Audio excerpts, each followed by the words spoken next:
I've always told my friends I want to be one of those old ladies that has so many crazy stories about her young life that it almost doesn't seem believable. I want to be 80 years old and happy knowing I lived a life filled with adventure. Because at 80 years old, I don't want to look back on my life and wished I had lived more. I don't want to regret not taking a risk or switching things up or not diving headfirst into something that I truly felt passionate about. And this is exactly what I tell people when they ask me why I wanted to hike 944 kilometers on the Bruce Trail with my dad. Well, Northern Terminus behind us. Bruce Trail intent.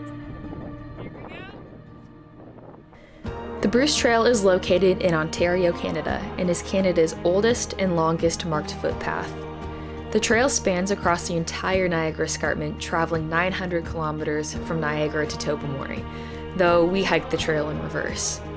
The trail is broken up into 9 sections, each with their own distinctive features.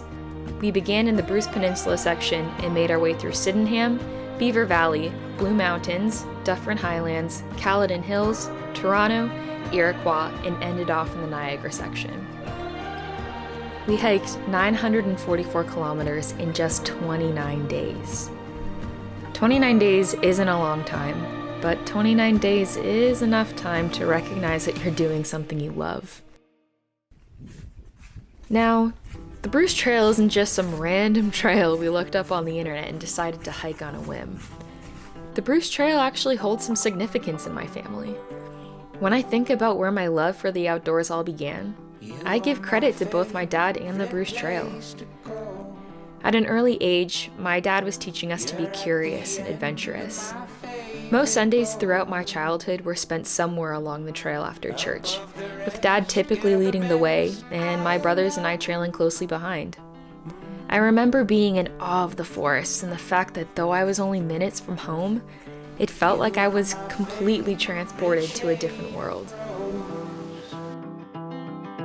A flower bed on my favorite stones.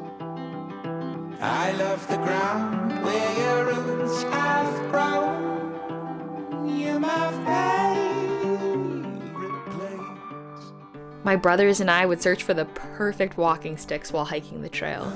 We'd bring them home and whittle the bark off the sticks with little pocket knives our dad gave us.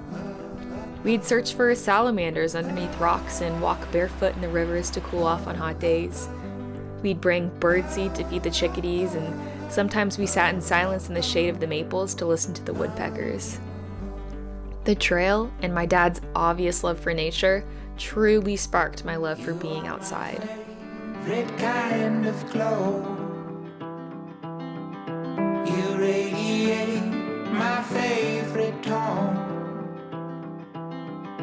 You shed a light that guides me home to my favorite place. As I got older, I had more time and ability to pursue the things I loved. This meant traveling a lot for work and school. The more I began to see the world, the more I craved to see what else was out there. The more mountains I hiked through and the more summits I reached, the less and less I appreciated the Bruce Trail. I used to think, why would I continue to hike the Bruce Trail? Been there, done that. In my mind, the Bruce Trail seemed boring in comparison to the other trails I've hiked around the world.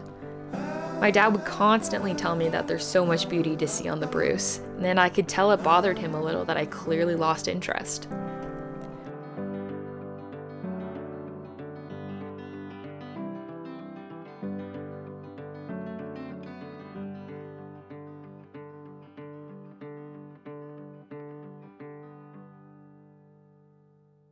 So, how did I end up hiking the entire length of the Bruce Trail?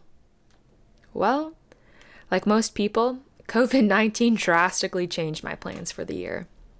The unexpected pause in my life perfectly lined up with the unexpected pause in my dad's life. Both craving some sort of adventure and temporary escape from the world, we decided to hike the Bruce Trail. Together. Something I never thought I'd do, But then again, I never thought 2020 would have ended up like this at all. Within the first few kilometers of hiking the trail, I quickly realized that my negative thoughts about the Bruce Trail were so wrong.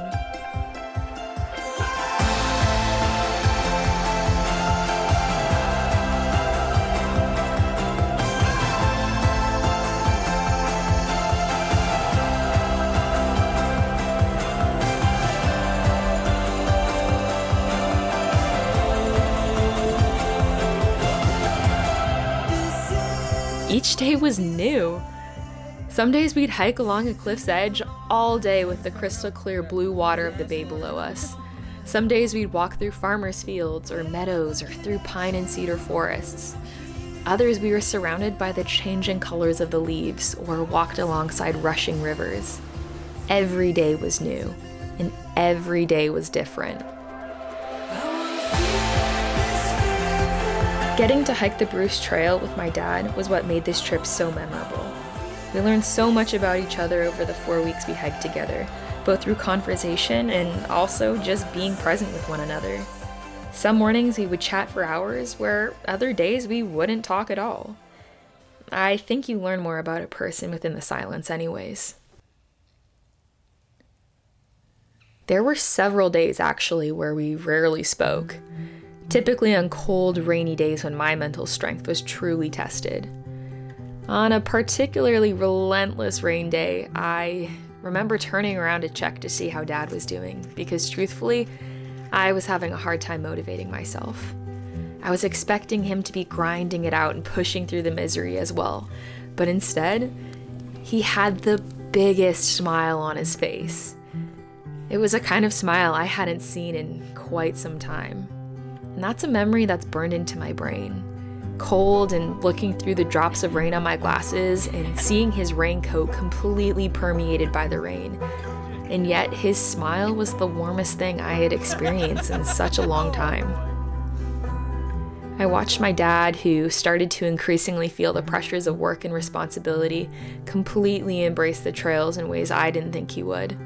He began to wander like a kid again, climbing on logs, marveling at the size of the maples, smelling the pine needles. It's almost as if he was experiencing everything for the first time. It's a beautiful day. It's not raining. My feet are dry. Watching him made me question quite often. At what point in our lives do we stop being in awe of the forests and the rivers and the creeks and the crunching of the leaves? I chalk it all up to comfort. You don't realize how much you enjoy the small things until you experience discomfort and challenge. And boy, did we experience discomfort. Hiking isn't just walking through the beautiful forest and feeling free. It is those things a lot of the times, but through hiking is blisters, and blisters forming over those blisters. It's swollen ankles and pulled muscles. It's dehydration and being constantly hungry. It's being cold and not having any more layers to put on to stay warm. How are we? Cold. It's having already trudged 30 kilometers through the mud and knowing you still have 5 to 10 more to go that day. But it's also overcoming all of those challenges and knowing you can do practically anything. It's getting to spend quality time with my dad. 29 uninterrupted days with my dad. Something I've never experienced and may never experience again. It's peeling off wet, cold socks after 11 hours of hiking and putting on dry, fluffy wool socks in your tent. It's rejoicing when the sun makes an appearance after an endless string of rainy days. It's the fact that though you are hiking every day is different. And it's the people. It's the strangers who took us in at night, or provided us with a warm meal, or met us on trail to bring us a hot coffee. The complete essence of trail magic. Our first taste of trail magic. I remember we were closing out a 36-kilometer day when a thunderstorm rolled in. The rain was coming down and we were completely soaked. We found a little refuge from the rain when we entered into a pine forest. I was a little ways ahead of Dad, so I took a moment to stop and look at the river that was right next to the trail. And I remember I just wanted to cry. I wanted to cry because of how lucky I felt to be hiking this trail. And I wanted to cry because in that moment, wet, tired, and a little hungry, there was still no place I'd rather be. I remember thinking to myself, this is living. Being on trail is where I felt most completely myself and the happiest I'd been in a long time. And I know that's exactly how Dad felt as well. This is living, and I want to continue living like that.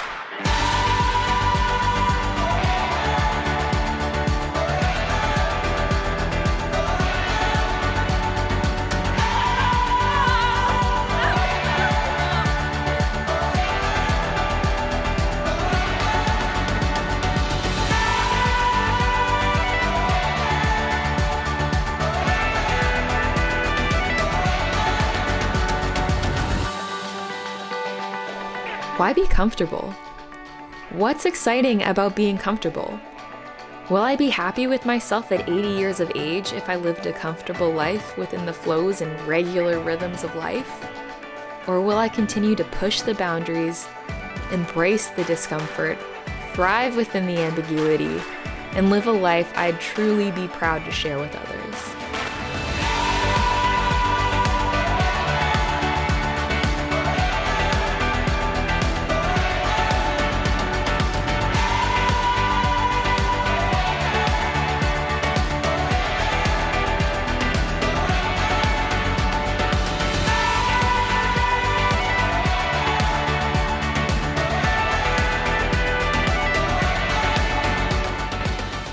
All I know is that I'm proud of myself for accomplishing a true Bruce Trail end-to-end hike.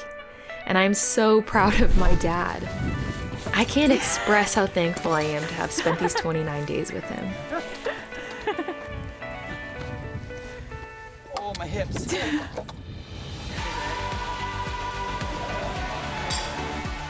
So, when I'm 80 years old, I'm going to be telling everyone about that time I hiked 944 kilometers on the Bruce Trail with my dad. And I'm going to tell them to not underestimate the Bruce Trail like I did, because it's a beast of a trail and not one to take lightly. And at 80 years old, I'll be able to tell everyone that my dad and I took a leap and we both absolutely lived.